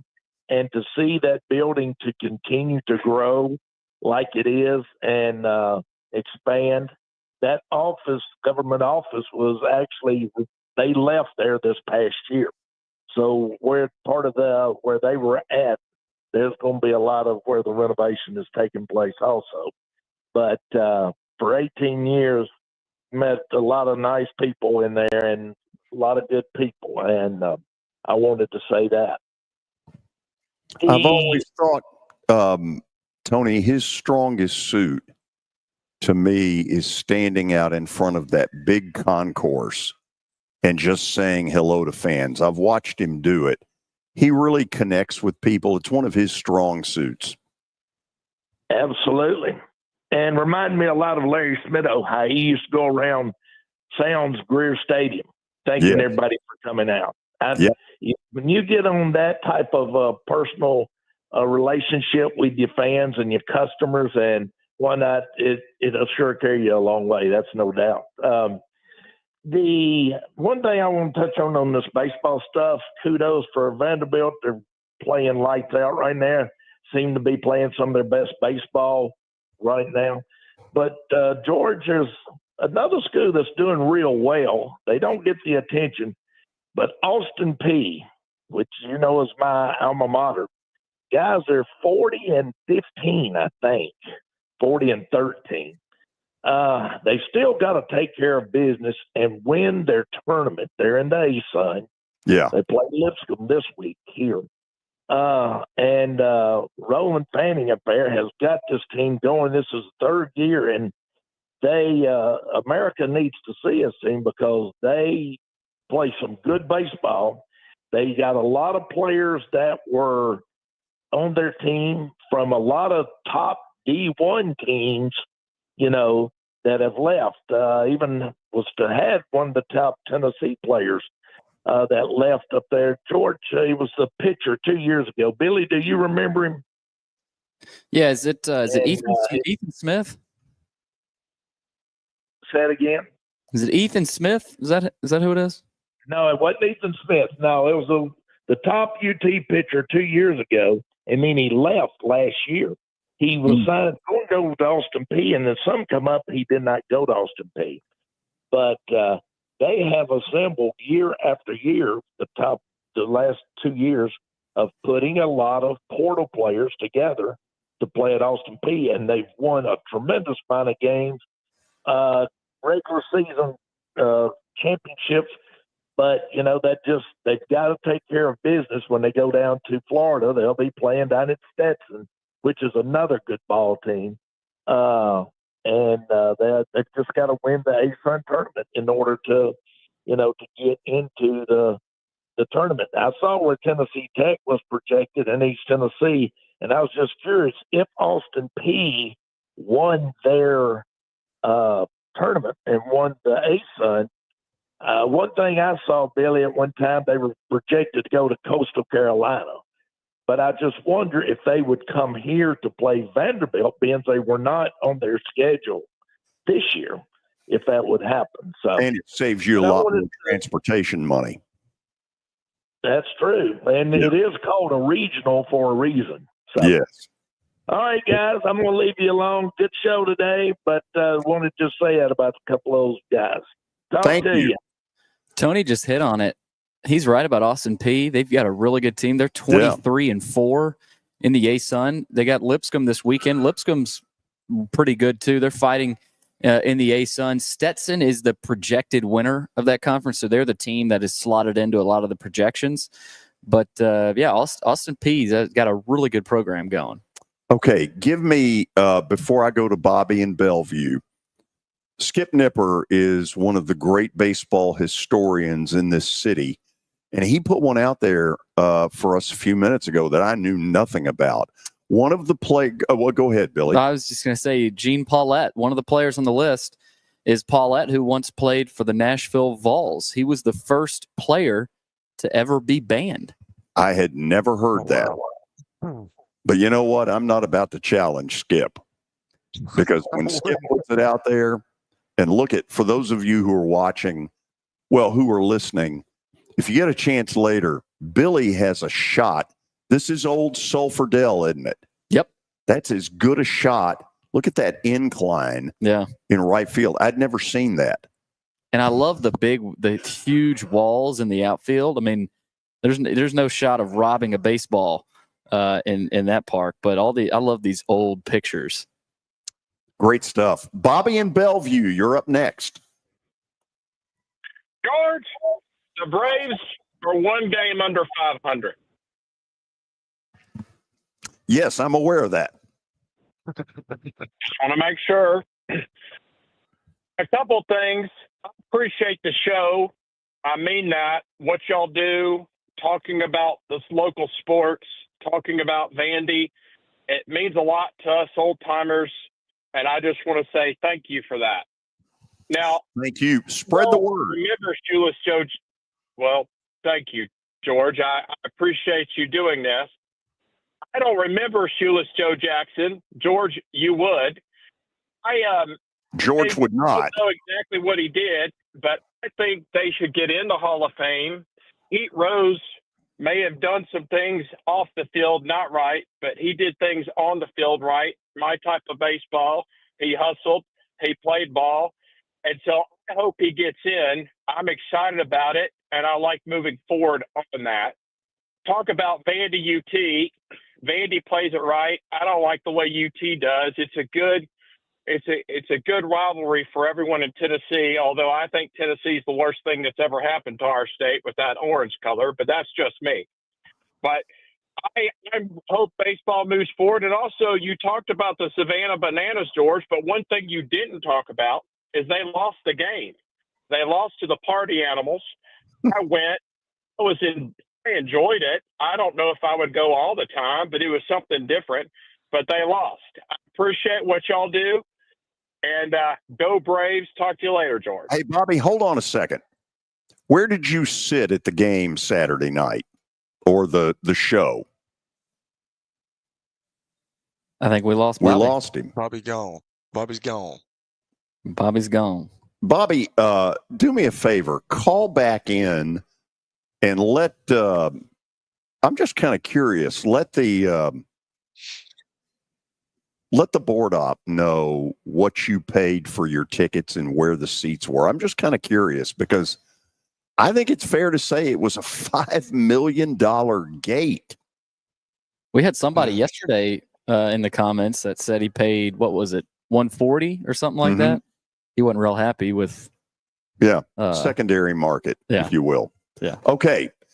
If you've got opinions on this Pete Rose thing, as we go to the break, call and let me hear him. He suddenly is one step closer as of today, about 2:45 to going into the baseball's Hall of Fame. We're back after this. By the way, the phone number is 615-553-0933. And this is 94.9, The Fan. When I got my first car, my dad told me, keep the gas tank full and my number on speed dial. Now parents are telling their kids, save 615-242-9000 just in case. I'm Blair Durham. If you or someone you love is in a wreck, call us. We're here to get you the money you deserve.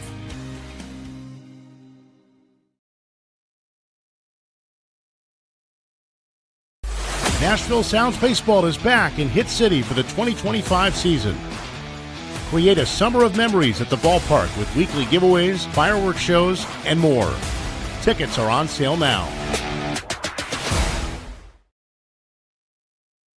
This is my buddy Stan Harrison from Apple Collision Centers. Recently, you've been talking to me about companies that have a fleet of trucks and they're always in need of repairs. That's right, George. We understand that nobody likes to deal with the auto body repair process. We try to simplify that at our 3 convenient locations. We work with all major insurance companies. We help to ease the stress of the auto body repair process. We're located in Old Hickory, Hendersonville, and Gallatin. If you need our services, please stop by and see us. And how convenient that we have that in the background. Now, seriously, these are good folks. They do really good work. Give them a holler. Attention sports fans, the Middle Tennessee Sports Spectacular and Collectibles Expo is set for Friday, May the 16th through Sunday the 18th at the Farm Bureau Expo Center in Lebanon. Former Titans Javon Curse, Albert Hainsworth, and Joey Kent will all be there, and we'll broadcast our show on Friday the 16th. Parking is free, admission is $10, and I can't wait to meet all of you in Lebanon. At Wilson Bank and Trust, we believe you shouldn't have to choose between personal service and digital solutions. As your local independent bank, we're proud to offer the relationships and trusted service you expect, along with the tools and technology that keep you moving forward. So whether you're growing a business, buying a home, or planning for the future, we're here to help. Because this isn't just where we work, it's where we live too. Wilson Bank and Trust, here to get you there. Member FDIC. Technology that keep you moving forward. So whether you're growing a business, buying a home, or planning for the future, we're here to help. Because this isn't just where we work, it's where we live too. Wilson Bank and Trust, here to get you there. Member FDIC.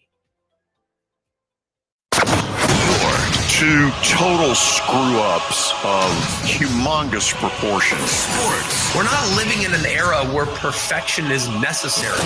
They thought they were a championship contending team. Here, we told you not to do this. Your sports live here.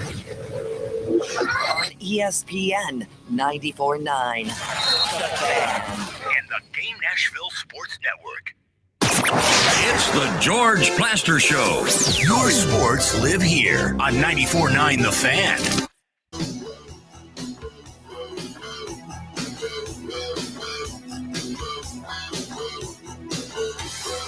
Three of you on the line, so I'm going to ask each one of you, if you will, give me about 3 minutes of your thoughts, and then we'll move to the next caller and all that kind of stuff. Eric in Nashville, welcome into 94.9 The Fan. Hey, George, you know me. I'm a big Cincinnati Reds fan, and I was a fan of Pete Rose and the way he played the ball game and everything like that. Whatever you think of him, and certainly he was not a great character off the field, but he was a womanizer, loved to drink, gamble, all that type of stuff, and was not the greatest of fathers. But I separate all that. Certainly he's a great player. My thing is I hate the way that this happened, and I'm kind of not surprised because I said the only way I remember I told you this, we'll probably get in the Hall of Fame is after he's dead and gone, and that's, of course, what happened. But I just want to throw out this question to you. Does that mean then there's guys like Barry Bonds, Roger Clemens, Mark McGwire, Sammy Sosa, Alex Rodriguez, when they died, do they get in the Hall of Fame? Because I think when you do this, you kind of open up a Pandora's box. Because my feeling is if you're going to let one guy in, you got to let all those guys in, too, when they pass away. I mean, to me, whatever you think of them, because their numbers back it up to get in, whether you believe they should or not. Just want to throw that out there to you guys. Y'all take care, and we'll talk again soon. That is a great point. That today was probably a big victory for Roger Clemens, who misremembered, Barry Bonds, who used flaxseed oil, and A-Rod, who entertained Barry Bonds at the playoff game a couple of nights ago. Those two deserve each other. George, that's tough. I know. But he's right. Yeah, I mean, this to me sort of says they're going to get in while they're alive. But let me say this. Pete Rose gambled. Yeah. Those guys used performance-enhancing drugs. There could be a difference there. Oh, well, sure, there could be. And I think Eric's right. This could very well open Pandora's box, but they're different issues. So you wonder that as well. By the way, when Danny joins us Thursday, he'll have a different opinion. He is vehemently against. Oh, big time. Yeah. Frank in Smyrna, you are up next on 94.9 The Fan. Good afternoon, gentlemen. George, like you, I never thought I'd see the day that Pete Rose banishment would be lifted. I honestly thought Rob Manfred was done with it, was not going to address it anymore, and whoever takes over, whenever his time's up, wouldn't either. I vividly remember going into my senior year in high school and being in Atlanta and going to a Braves game with my dad because it was on his birthday that Pete Rose got banned in 1989, August 24th, 1989. I'm pretty sure. And that I got my date right. And I just remember, people are talking about it in the stands there at the game that night. The Braves were playing I believe it was the St. Louis Cardinals. It's been a while, and I just know the Braves were not very good back in 1989. I can tell you that much. And that's all the fans are really talking about. And and I can distinctly remember hearing a lot of differing opinions. This is absolutely what should have happened. To no, this is dead wrong. And I guess for me, as I've now into my 50s, and I remember seeing Pete Rose as a kid. Yeah, he gambled. He bet on baseball. Guys have done a lot worse things. And yes, he may not have been a good guy off the field, but for what he did on the field, I think he served his time and he should be in. That's just my opinion. Do I think he ever gets in? Well, I don't know. I'll believe it when I see it. That's a really good question. First of all, I suspect tonight when you watch SportsCenter, they're going to ask the question, okay, what does this mean? Does this go to the Veterans Committee or does it go to the live bullets, so to speak? Who's actually voting to decide it? And, because he's issued this, but Billy, help me, in the last hour and a half, There's been nothing else. Well, I actually saw something in the story further down. If I can find this. It actually went into detail about who would be deciding it, and I can't find it. This is a long story. Yeah, it is a long story. Okay, let me run on that. Frank, go ahead. Yeah, I was going to say I saw the story too, but I don't recall. And can I also give a shout out to my boys out on West End? Way to go, Vandy! Great series win, and be quiet, ball fans. We beat you. Be quiet. That's all I got. I guess he did that. That's all I got. Let's go to Brentwood. Tyron, welcome into 94.9 The Fan. George, the iconic living legend. How you doing, sir? I'm good. Keep talking. And Kelly, the Lincoln County legend, the pit representing. That's right. But anyway, I'll get to this. And I'm going to go with this in a couple of, Pete Rose should be in the Hall of Fame. Baseball needs to get off their high horse with all this nonsense. And I'm talking, they need to clean house. Bud Selig watched the steroid era, and he's in the Hall of Fame. Pete Rose is one of the greatest players ever, period. He should be in the Hall of Fame. End of story. End of story. And as far as Bonds and A-Rod and all this and that, let me just say this. David Ortiz, who tested positive, has a positive test linking him to performance-enhancing drugs in the Hall of Fame. And why is he in? Oh, because he smiled, took pictures with the babies. He smiled. He played along with the media. Let's just call it what it is. Put Barry Bonds, Roger Clemens, put them in. Barry Bonds, I'm sorry, America. And, George, I got to disagree with you slightly on this. You said Barry Bonds and A-Rod deserve each other. I disagree because Barry Bonds was a jerk. He told you he was a jerk. He told you he was a jerk. He showed you he was a jerk. He didn't hide behind nothing. A-Rod's a fraud. A-Rod's always been a wannabe Derek Jeter, and he's not that either. But he is a Hall of Famer, all-time great. But people, let's stop with this peaches and cream and love affair, and everybody's got to have moral rights. Barry Bonds, in my mind, is the greatest baseball player ever of my 46 years of living. Barry Lamar Bonds is the greatest player ever, and Clemens is one of the five greatest pitchers ever, and one of the best big game pitchers ever. So let's stop with this nonsense and cherry picking. Let's stop waiting till people die to put them in and do the right thing. Put Bonds in. Put Clemens in. Put them in. It's a joke, man. And you got guys in the Hall of Fame that's tested positive for steroids. You got Bud Selig, who oversaw the 1998 long gone fun in the summer, McGuire and Sosa, and looked the other way. But 3 years later, when Bonds shattered it, he's the worst thing ever. Oh, stop, you fraud. Put him in. Your Hall of Fame kind of sucks if Barry Bonds and Roger Clemens not in it. Just saying. See you, Tyron. Take care. As the song says, Kelly, open the door and let them in. Hey, man, I like Tyron. He needs to come on more. I tend to agree with that. I mean, I know that they took all that stuff, but I told y'all before, I played with a guy when I was in football, and he played, and he won a World Series, but he said 85 or 90% of the league was taking that stuff, and if you didn't do it, you were going to get going to get left behind. You weren't going to make a team. So they still had to hit the ball. They still had to pitch the ball. I don't know. I don't know. I know Danny's got strong feelings about this stuff, but I know that Eric said, Pete Rose was a womanizer and all that. But here's the deal. He was a great baseball player. I remember watching him as a kid, and that's who you wanted to emulate. You wanted to emulate guys like that. And I don't know. I hate that it's happened this way because he's gone and he can't see it. I don't like it. It kind of smells to me. I don't get it. It is cruel. I agree. That's a good word. Baseball's going to get ripped for that here in some of the opinions you're going to hear. I don't know this, but I'll be real curious tonight when I turn on SportsCenter at 10 o'clock. Will it be the lead story or will it be the NBA and the NHL playoffs? Because it'll be in whatever they call the A block, because it's an A block story. JC on Twitter makes a good point. Bonds and McGuire are not banned. They're just not getting votes.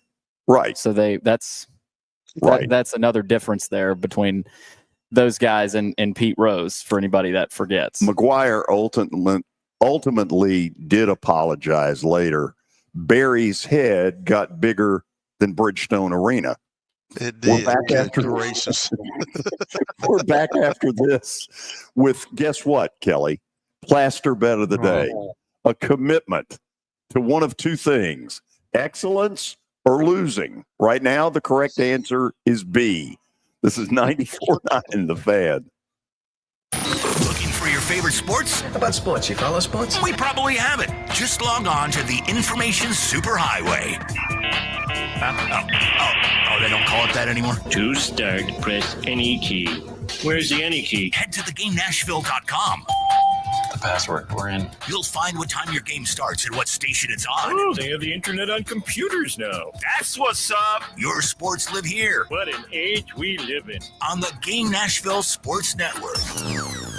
It's the Electronic Express huge Memorial Day sale. Get up to 40% off 4K TVs, home theaters, and Bluetooth speakers. Up to 50% off appliances, housewares, and mattresses. And up to 30% off desktop computers, laptops, and smart home devices.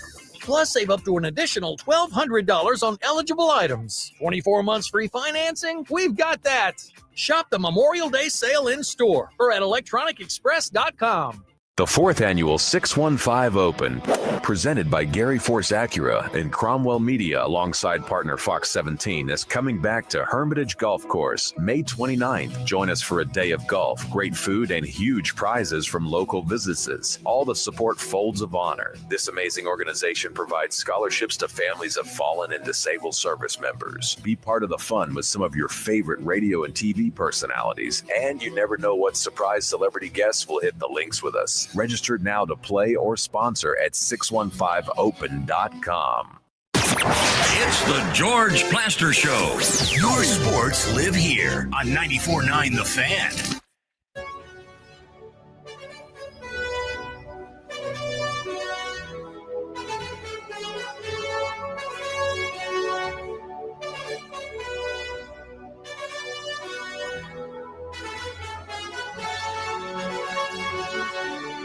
Final segment on a Tuesday. Got some NHL tonight. Big one between the Jets and the Stars. Also in the NBA, Pacers and Cavs, Game 5. Garland's back. Maybe he can make a difference. And the Nuggets and the Thunder, Game 5 there. They're tied at 2, rather. That'll be a good one. Tonight we'll see where George is going. Brought to you by Bart Durham Injury Law. We take a look at what happened over the weekend. No, we're looking at what happened yesterday. Oh, my bad. Yesterday. Sorry, it feels like a Monday. I didn't speak yesterday. It's not. It's Tuesday. Yeah, that's right. You were not available yesterday. This feels like the first show of the week. Mm-hmm. Golden State lost. Yeah. We got some wins with Carolina and Edmonton. Edmonton blew out Vegas. That was pretty one-sided. Edmonton's so good. So let's get to tonight. In the NBA, Indiana is an 8-point dog to a Cleveland team that's got a lot of injuries. Donovan Mitchell is a game-time decision. If he doesn't play, I absolutely win this bet. As it is, Indiana looks like the better team. I don't think they're going to win tonight, but I do think they're going to cover the 8. It's a pretty good pick, Jordan. You're right about Donovan Mitchell. If he don't play, you've hit it. Dead. Cooked. Gone. And then in the hockey, this is the one that matters. Game 4. Dallas is up 2-1. If Winnipeg wins, we're tied at 2. If Winnipeg loses, they're in a real hole. Well, guess what? By the end of the night, they're going to be in an abyss, which is a big word for hole. Dallas. Abyss. Billy's trying to look that up, George, right now as we speak. Tomorrow on the show, Mike Organ will join us, and Greg Pogue, back from a trip to Cooperstown. I've never been there. Pogie now has. I can't believe that. I have, George. I've been there. Must have been a 2-for-1. No, it wasn't. It's a cool experience too. Oh, I want to do it. So he's going to tell us what it was like last week on the drive through the Catskills on the way up to Cooperstown. Until then, for William Derrick and for Kelly Holcomb, Plaz saying good night, everybody.